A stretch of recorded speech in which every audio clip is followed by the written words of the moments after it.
نحمده ونصلي على رسوله الكريم أما بعد فأعوذ بالله من الشيطان الرجيم بسم الله الرحمن الرحيم يا أيها الناس اتقوا ربكم الذي خلقكم من نفس واحدة وخلق منها زوجها وبث منهما رجالا كثيرا ونساء واتقوا الله الذي تساءلون به والأرحام إن الله كان عليكم رقيبا صدق الله العظيم۔ محترم بزرگوں اور دوستوں، یہ شادی کے موقع پر پروگرام منعقد ہو رہا ہے۔ انشاءاللہ یہی ایک آیت جو میں نے ابھی تلاوت کی ہے سورہ نساء کی، اسی کا ترجمہ اور مختصر سی تشریح کر کے جو ہے بات ختم کریں گے۔ اس کے بعد ہمارے بہت ہی معزز اور محترم بہت شعلہ بیاں مقرر حضرت مولانا شاہد حسن صاحب قاسمی جو بہار سے تشریف لائے ہیں، آپ کا خطاب ہوگا۔ اس کے بعد مفتی صاحب کا آخری بیان اور دعا ہو جائے گی۔ بہت لمبا پروگرام نہیں چلے گا، آپ لوگ بالکل نہ گھبرائیے۔ اور چنانچہ یہ جو آیت سورہ نساء کی پڑھی گئی ہے، یہ سورہ نساء کی آیت جو ہے خطبہ نکاح کے موقع پر بھی پڑھی جاتی ہے، جب نکاح کا خطبہ پڑھا جاتا ہے۔ چنانچہ اس کے اندر اللہ تعالیٰ کا ارشاد ہے، یا ایھا الناس اتقوا ربکم الذی خلقکم من نفس واحدہ، کہ اے لوگو اللہ تعالیٰ سے ڈرو جس نے تم کو ایک جان سے پیدا کیا۔ ایک جان سے مراد حضرت آدم علیہ السلام کو اللہ تعالیٰ نے سب سے پہلے بنایا، پھر انہی کی بائیں پسلی سے بائیں طرف سے اللہ تعالیٰ نے اپنے قدرت کا اظہار کیا اور حضرت حوا کو جو ہے پیدا کیا۔ پھر انہی دونوں سے اللہ تعالیٰ نے بہت سے مرد اور بہت سی عورتوں کو زمین کے اندر پھیلا دیا۔ چنانچہ جتنے بھی دنیا کے اندر لوگ ہیں، کسی بھی مسلک اور مذہب سے تعلق رکھتے ہو، چنانچہ وہ سب حضرت آدم علیہ السلام کی اولاد ہیں۔ چنانچہ پھر آگے اللہ تعالیٰ کا ارشاد ہے، واتقوا اللہ الذی تساءلون بہ والارحام، کہ اللہ تعالیٰ سے ڈرو جس سے تم اپنی ضرورتیں مانگتے ہو۔ چنانچہ آدمی کو کسی چیز کی ضرورت ہے، حاجت ہے، تو آدمی کو چاہیے کہ اس کو اللہ تعالیٰ سے ہی مانگنا چاہیے۔ روایتوں میں آتا ہے کہ کسی کے اگر یعنی جوتا جو ہے، جوتا کا جو تسمہ ہوتا ہے نیچے والا، وہ بھی اگر ٹوٹ جائے تو آدمی کو اللہ تعالیٰ ہی سے مانگنا چاہیے۔ اور جب کسی سے مدد مانگے تو اللہ تعالیٰ ہی سے مدد مانگے، یہ ہمارا عقیدہ ہے اور ہم کو جو ہے اس پر یقین رکھنا چاہیے اور اللہ تعالیٰ ہی سے سوال کرنا چاہیے۔ پھر آگے اللہ تعالیٰ ارشاد فرماتے ہیں کہ والارحام، اور رشتہ داری کا خیال کیجیے۔ ایسا نہیں ہے کہ لڑکے کی شادی ہے، جب شادی ہو جائے گی اس کے بعد اس کے پرانے جتنے رشتے ہیں وہ ختم ہو جائیں گے، صرف سسرالی رشتہ قائم رہے گا، ایسا نہیں، بلکہ جتنے بھی خونی رشتے ہیں یا اور جو بھی رشتے ہیں ان کے ساتھ ساتھ ایک رشتہ اور بڑھ جائے گا۔ پرانے رشتے ختم نہیں ہوں گے، بلکہ پرانے رشتوں کو جوڑنے کے ساتھ ساتھ آپ کو ایک رشتہ اور جوڑنا پڑے گا۔ لیکن آج کا معاشرہ اور المیہ یہ ہے کہ آدمی اگر رشتے کو جوڑنا چاہتا ہے تو کہیں اس کے گھر والے اس کو کاٹتے ہیں اور کہیں اس کے سسرال والے اس کو کاٹ دیتے ہیں۔ اب کسی آدمی کی شادی جب ہو گئی، اگر وہ اپنی بیوی کی خبرگیری کر رہا ہے یا اپنے ساس سسر سے کبھی بات کر لیا، حال اور خیریت ان کے لے لیا، تو آدمی اور گھر والے سوچتے ہیں کہ بس یہ جو ہے ایک دم بالکل سسرالی بن کر رہ گیا ہے، گھر کو چھوڑ دیا اور اپنے جو ہے عورت کا اور اپنی بیوی کا یہ غلام ہو گیا ہے۔ اور کبھی گھر والوں کی طرف سے اتنی زیادہ زیادتیاں ہوتی ہیں کہ آدمی جو ہے پابندی اور بینڈ لگا دیتا ہے کہ تم اپنے مائکے نہیں جا سکتی ہو، فون فان نہیں کر سکتی ہو، حال چال نہیں لے سکتی ہو۔ تو دونوں طرف سے جو ہے افراط و تفریط پایا جاتا ہے۔ اور یہاں اللہ تعالیٰ نے لوگوں کو جو ہے جو خطاب فرمایا کیا ایھا الناس، الناس کہہ کے مخاطب کیا، اور اس کے بعد فرمایا کہ تم لوگ ایک آدم کی جو ہے اولاد ہو۔ ایسا نہیں ہے کہ لڑکے والے جس کی شادی ہے اس کے گھر والے یا اس کے بھائی بند جب شادی میں جاتے ہیں بارات میں دولہا بن کے شہوالہ بن کے تو یہ بہت زیادہ مقام اور رتبے والے ہو جاتے ہیں۔ نہیں، ایسا نہیں ہے کہ اس کا رتبہ اور مقام لڑکی والوں سے زیادہ ہو جاتا ہے۔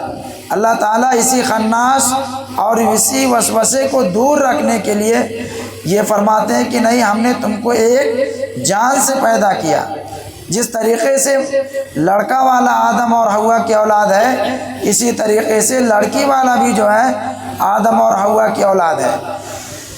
ایسا نہیں ہے کہ اس کا جو ہے مقام و مرتبہ بڑا ہو گیا کہ دولہا بن کے جا رہا ہے، بالکل جو ہے کسی کا دھیان ہی نہیں، کسی کا خیال ہی نہیں ہے۔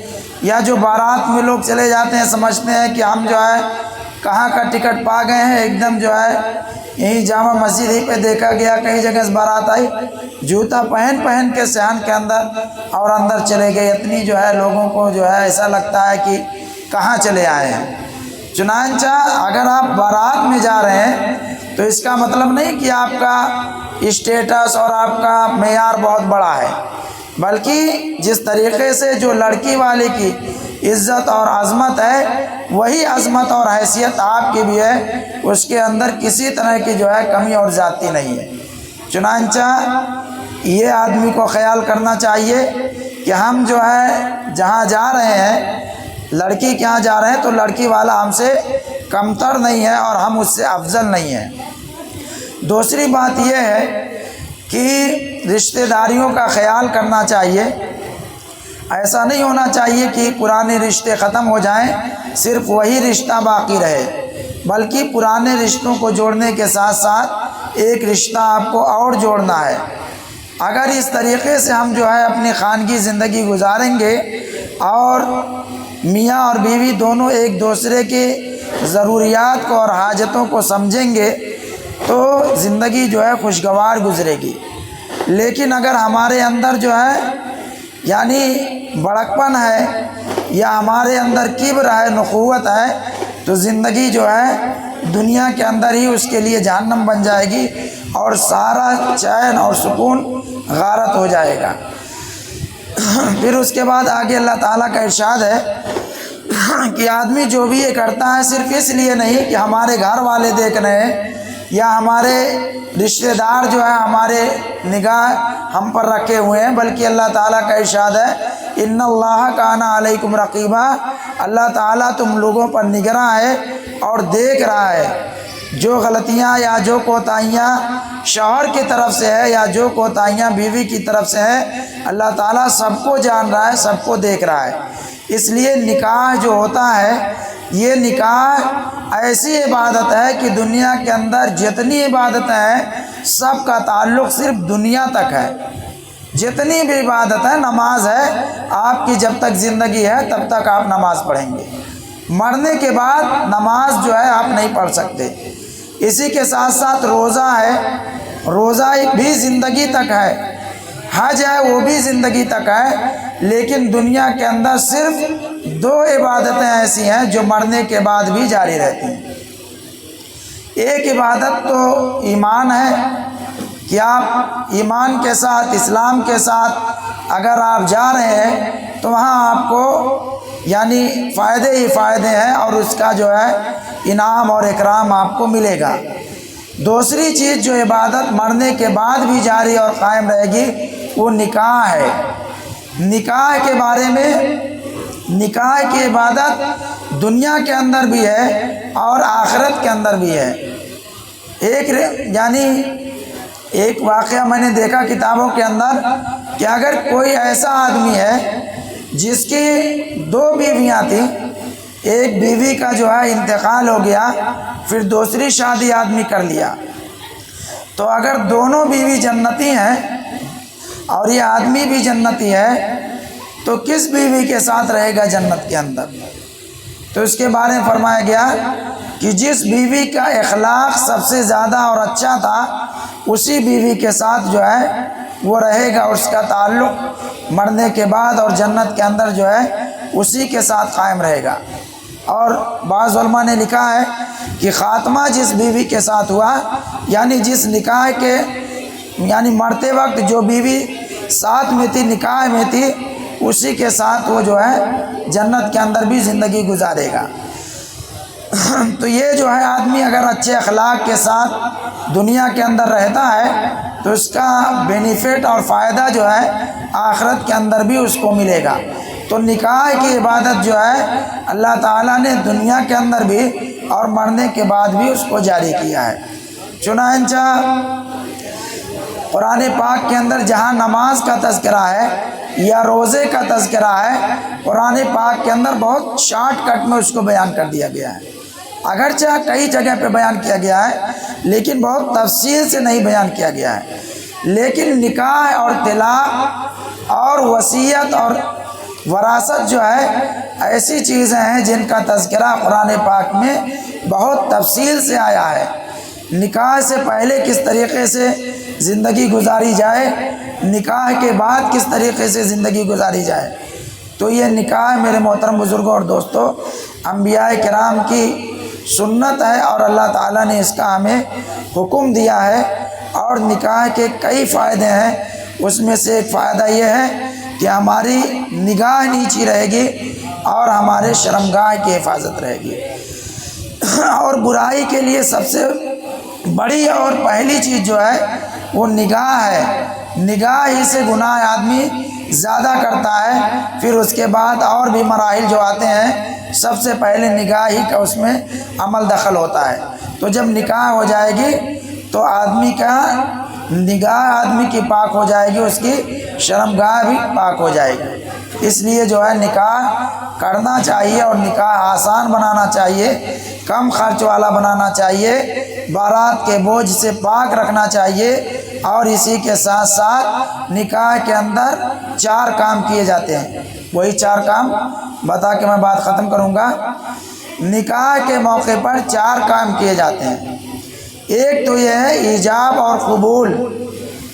ایجاب اور قبول یعنی جو نکاح ہوتا ہے، کہا جاتا ہے کہ میں نے فلاں سے تمہارا نکاح کر دیا، تم کو منظور ہے، یہ ایجاب و قبول اس کو کہتے ہیں۔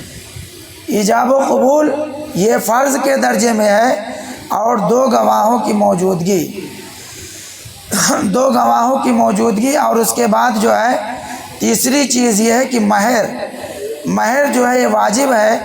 اور اس کے بعد جب خلوت صحیحہ ہو جائے، میاں اور بیوی تنہائی کے اندر کچھ وقت گزار لیں، اس کے بعد ولیمہ کرنا یہ سنت ہے۔ اور اسی کے ساتھ ساتھ خطبہ نکاح جو پڑھا جاتا ہے یہ مسنون ہے۔ اور نکاح کے خطبے کے بعد مٹھائی وغیرہ، شیرنی وغیرہ تقسیم کرنا یہ چیزیں سنت ہے۔ گویا کہ 3 چیزیں سنت، 2 فرض اور 1 واجب ہے۔ ایجاب و قبول اور 2 گواہوں کی موجودگی یہ فرض ہے، اور مہر جو ہے یہ واجب ہے۔ اس کے بعد خطبہ نکاح پڑھا جاتا ہے یہ سنت ہے، اور نکاح کے بعد شیرنی اور مٹھائی تقسیم کرنا یہ بھی سنت ہے، اور ولیمہ کرنا یہ بھی سنت ہے۔ یہ جو ہے نکاح کے اندر اتنے کام ضروری ہیں، بقیہ جو بھی کام ہے وہ سب ہمارے اور معاشرے کی جو ہے ایجاد کردہ ہیں۔ اس لیے ہم کو چاہیے کہ ہم نکاح کو سادہ بنائیں، انشاءاللہ یہاں بھی آرام رہے گا اور آخرت کے اندر بھی انشاءاللہ ہم کو اجر و ثواب ملے گا۔ وآخر دعوانا الحمدللہ۔